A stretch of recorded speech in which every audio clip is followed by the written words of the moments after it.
আপনাদের মাঝে আজকে নতুন একটি ভিডিও নিয়ে চলে আসলাম। খুবই গুরুত্বপূর্ণ ভিডিও, তাই সবাই মনোযোগ সহকারে দেখবেন। আমরা প্রথমে ক্রোম ব্রাউজারে প্রবেশ করব। ক্রোম ব্রাউজারে প্রবেশ করে nid.gov.bd-তে প্রবেশ করব। NID অনলাইন সার্ভিসে ক্লিক করব। NID গভ সার্ভিসে ক্লিক করার পর আমাদের মাঝে এরকম একটি ইন্টারফেস শো করবে। ইন্টারফেসটি শো করার পর আমরা তথ্য সংশোধনের জন্য আবেদন ফর্ম উপজেলা থানা নির্বাচন অফিসে আবেদনের জন্য এখানে ডাউনলোডে ক্লিক করে দিব। ডাউনলোডে ক্লিক করার পর আমাদের মাঝে এরকম একটি ফর্ম আসবে। আমরা নাম এবং জাতীয় পরিচয়পত্র নম্বর বসিয়ে দিব। নাম এবং জাতীয় পরিচয়পত্র নম্বর বসানো হয়ে গেলে আমরা স্ক্রল করে নিচের দিকে চলে যাব। নিচের দিকে আসার পর আমরা যেহেতু ছবি পরিবর্তন করব, সেক্ষেত্রে আমরা বর্তমান জাতীয় পরিচয়পত্রর এখানে স্থানে আমরা ছবি লিখে দিব এবং চাহিত সংশোধনের জন্য এখানে আমরা ছবি পরিবর্তন লিখে দিব। সংযুক্তের স্থানে আমরা NID-র ফটোকপি, এখানে জাতীয় পরিচয়পত্র ফটোকপি আমরা সংযুক্ত করে দিব।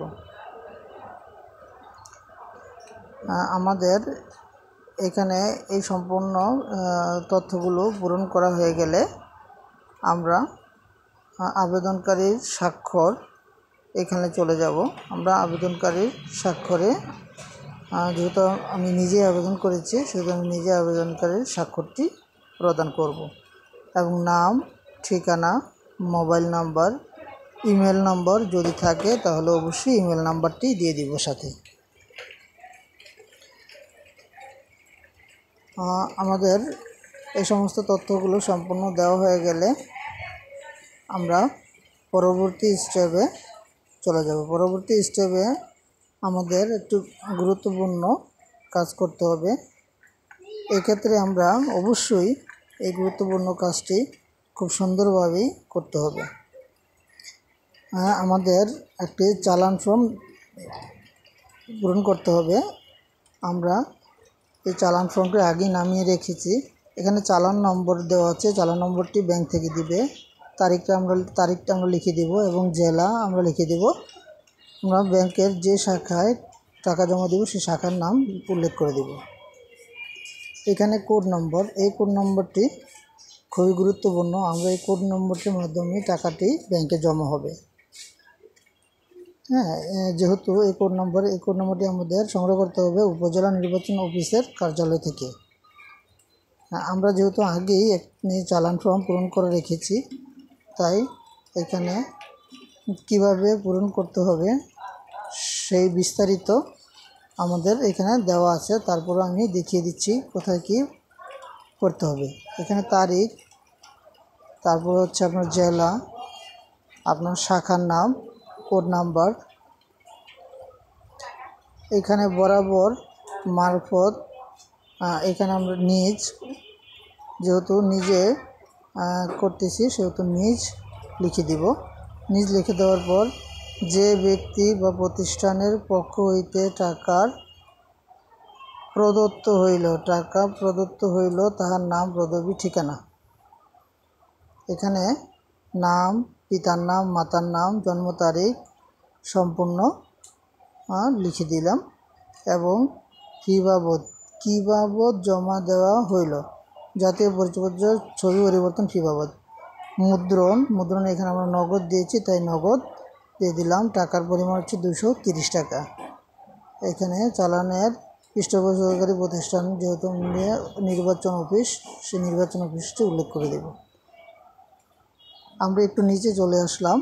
নিচে চলে আসে এখানে মোট টাকার জায়গায় আমরা 230 টাকা বসিয়ে দিব এবং কথায় লিখে দিব 230 টাকা মাত্র।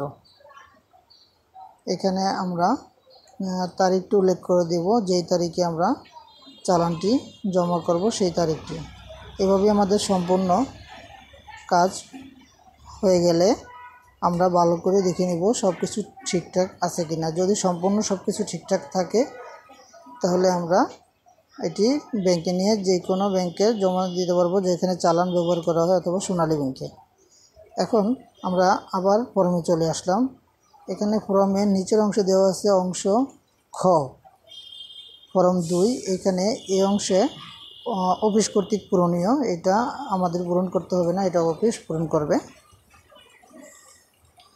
এখন আমরা স্ক্রল করে নিচের দিকে যাব। নিচের দিকে নির্দেশাবলী দেওয়া আছে, ফর্ম কীভাবে পূরণ করতে হবে বা কী কী কার্যক্রম করতে হবে সম্পূর্ণ বিস্তারিত এখানে নিয়মাবলী দেওয়া রয়েছে।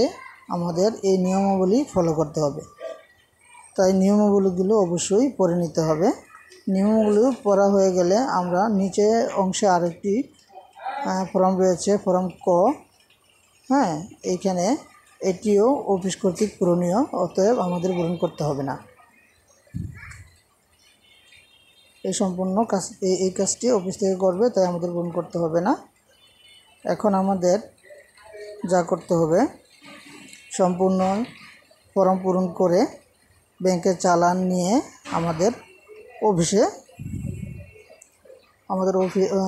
উপজেলা নির্বাচন যে অফিস রয়েছে সেই উপজেলা নির্বাচন অফিসে চলে যেতে হবে, ওখানে ফর্মটি জমা দিতে হবে।